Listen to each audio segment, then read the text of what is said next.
Hey guys, I don't even really know how to start this video, and I was gonna sit down and try and lay it out, and I just felt like I just wanted to go with the flow and tell you guys.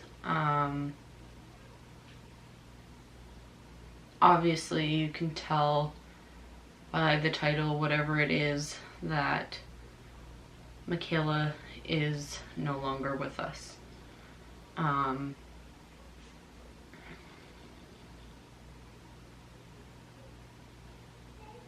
Obviously I've been not posting videos for quite some time now, and it's because we just needed some time to process this, and we didn't really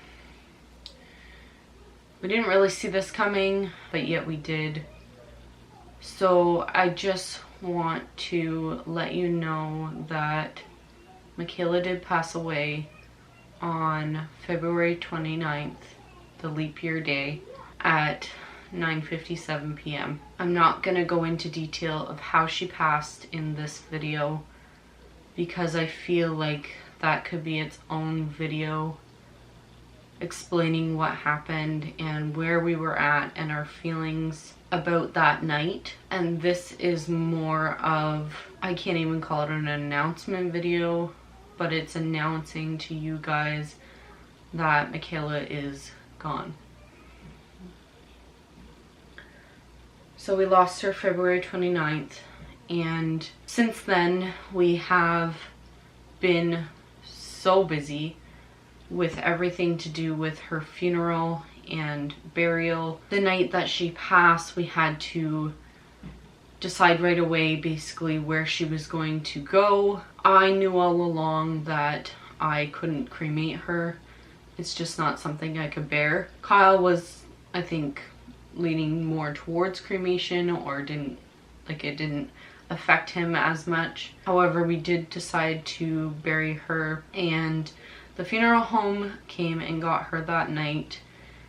And then from that point on, it was making phone calls to all of the agencies involved, funding groups, doctors' offices, therapy groups, just anyone that was involved with Michaela. I had to make phone calls the next day and notify them that Michaela passed, and that is because if you don't notify them, they will continually send you your funding money, and I did not want to be in the position where I had to repay all of that money. So I did that the second day. Also, I was in contact with the funeral home that day because, believe it or not, when they took Michaela, we didn't know exactly where she went. There is 3 different homes that are all along the same business, and they put, I guess, I don't know exactly how it works, but she was in the home that she was supposed to be in when I called the next day. And that was the first time that I never knew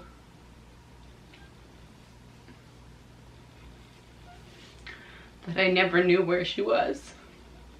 And as hard it is to say, it didn't hurt me as much because I knew she was already gone, and I knew that there was no care for her anymore other than services I had no clue about. So the next day, Kyle and I went into the funeral home and discussed what we wanted for her and her service, and that went really well. Like you guys know, Kyle and I have always been on the same page about Michaela, and it was just easy. We went in, made all our decisions, and walked back out.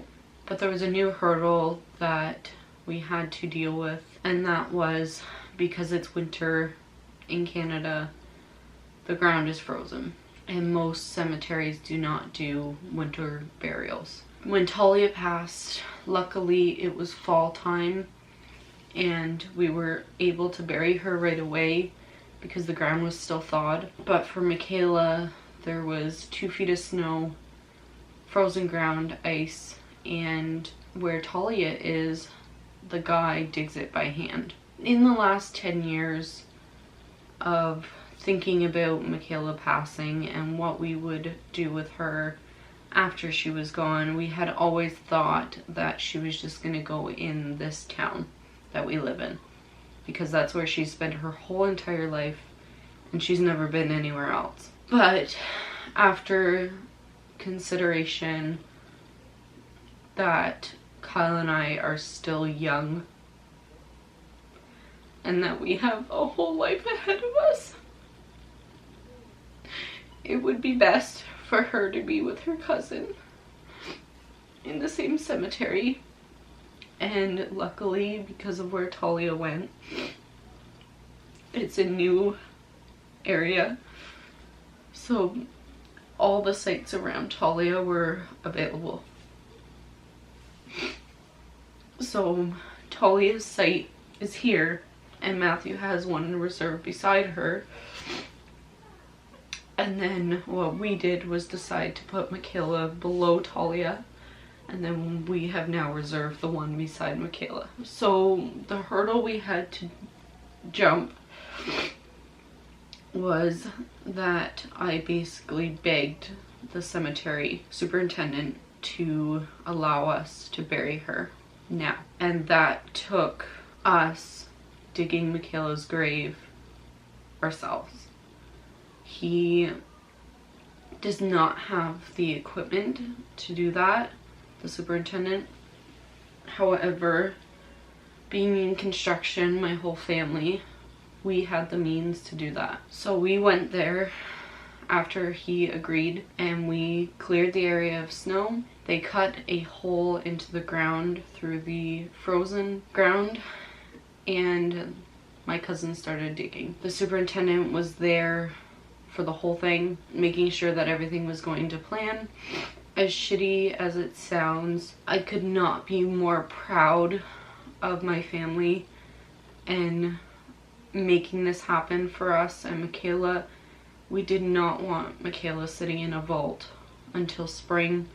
We did not want to have to go through this all over again in the spring, reopening everything, especially for Damien. I didn't want to have him go through that again. So thankfully we got the hole dug, and that day we also got to see Makayla for the first time in her casket, and she looked just beautiful.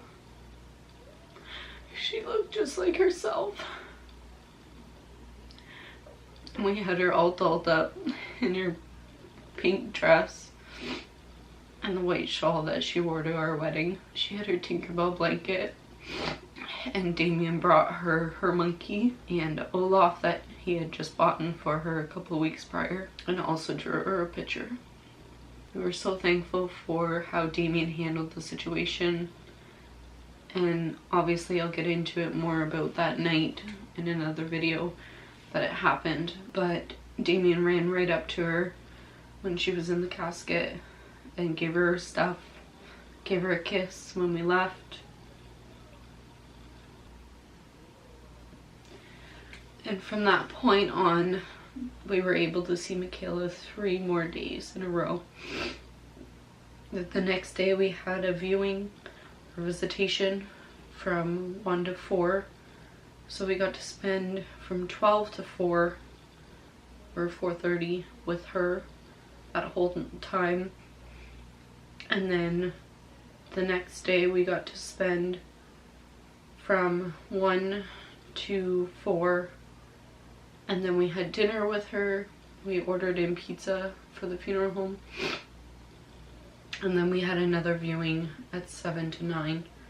And we didn't leave there till 9:30. The next day was the funeral, and we were there for 11:30. We told family to come for 12, just so we could say our one last goodbye.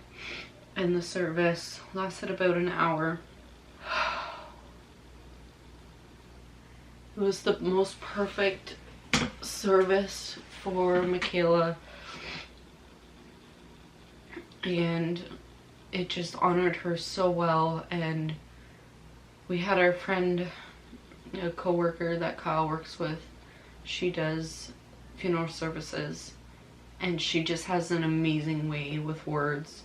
We talked to her one day for about 3 hours and just talked about Michaela, and she wrote down points that she wanted to talk about, and she did incredible. I also did say something, and I will insert it now, of that day at the funeral and what I decided to say for Michaela. Life is too short.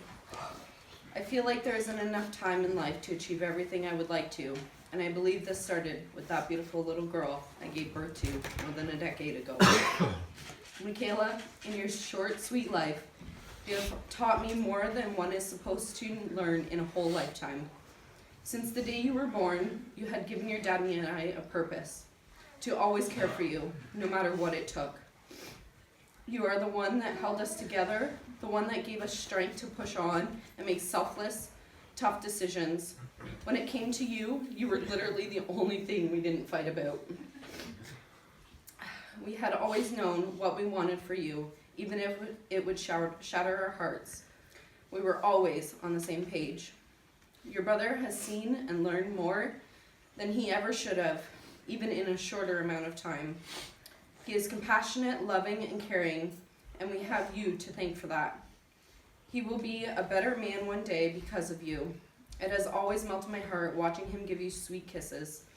I want him to know that it's okay to be sad, to be hurt, and even feel anger, but then to always refine those emotions into gratitude, love, and positivity. He loves you so freaking much, baby girl. So what happens from here, you may ask? We push forward, we continue to work hard and achieve the things that we never thought could be possible before you came into our arms. We're gonna finish that damn house in your honor, and who knows what will happen after that. But right now, I think we could all use a break. I think I can speak for everyone here in our families that enough is enough. Heartbreak will always happen in life, but we have had our damn fair share. Beauty, Mommy will always push on knowing you're no longer suffering. You have had such a hard last year, and you friggin' fought your damn hardest until the very end. I don't know what I did to deserve someone so perfect like you, but I will count my blessings every day, knowing I haven't been able to spend just this much time with you.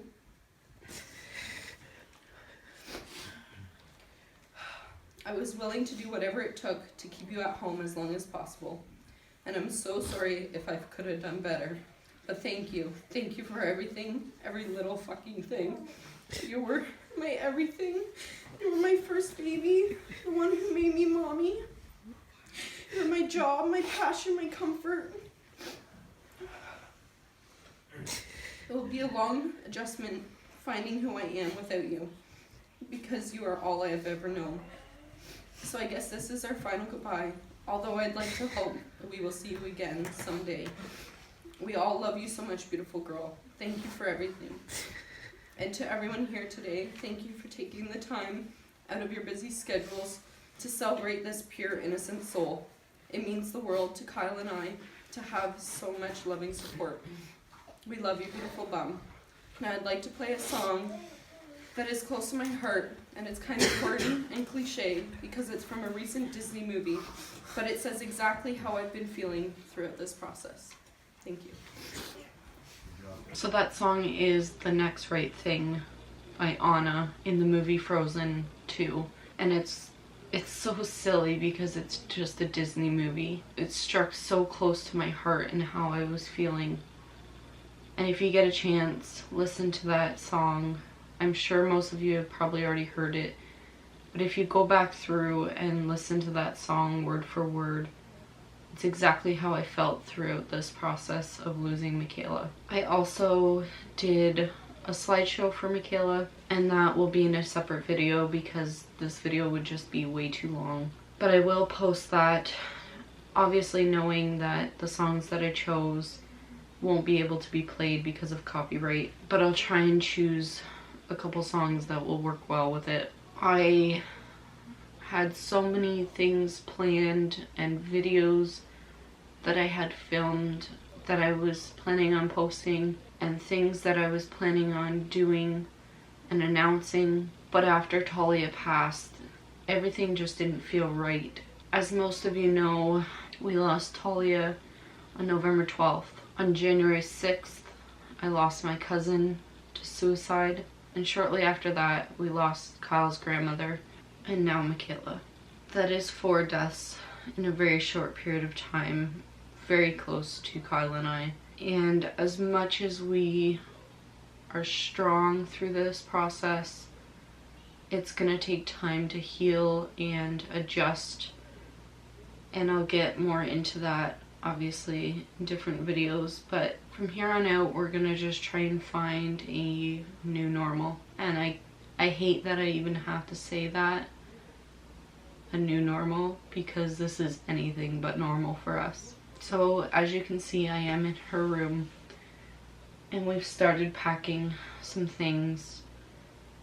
And not because we just want to erase her from our lives, but to find some closure, and hopefully maybe one day Sophia can move into this room. So I think that's gonna be it for this video, and I'm so sorry that we had to give you this news about Makayla, but obviously we knew one day we would have to make this video.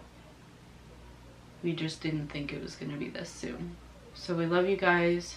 Thank you for sticking with us through these hard times. And this isn't the end of Makayla. She has so much more to tell and teach people, and I want to carry her on throughout videos as much as possible. And she's